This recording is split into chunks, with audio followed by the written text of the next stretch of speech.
सोलापुरात आज एक हृदयद्रावक घटना घडली आहे। अक्कलकोट रोडवरील MIDCत सेंट्रल कारखान्यात रविवारी सकाळी भीषण आग लागली होती। यात कारखान्यातील 8 जणांचा होरपळून मृत्यू झाला आहे। सुरुवातीला तिघांचा मृत्यू झाल्याचं सांगण्यात येत होतं। शिवाय 6 महिन्याच्या बाळासह एक कुटुंब कारखान्यात अडकून पडलं होतं। त्यांना वाचवण्याचे प्रयत्न युद्ध पातळीवर सुरू होते।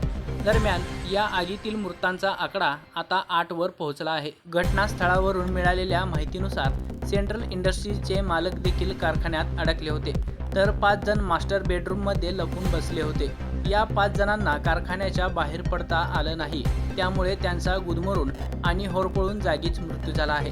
मृतदेह बाहेर काढल्यानंतर शवविच्छेदनासाठी सोलापूरच्या शासकीय रुग्णालयाकडे पाठवण्यात आले आहेत। यामध्ये 5 पुरुष, 2 महिला आणि एक 6 महिन्याचा चिमुकल्याचा समावेश आहे। दरम्यान या प्रकरणाची सविस्तर चौकशी करण्याची मागणी सरकारकडे करण्यात आली आहे। या प्रकरणात महापालिकेची यंत्रणा कुचकामी ठरल्याचा आरोप करण्यात आला आहे।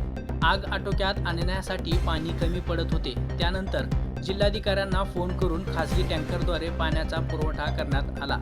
त्यामुळे नागरिकांमधून संताप व्यक्त होत आहे।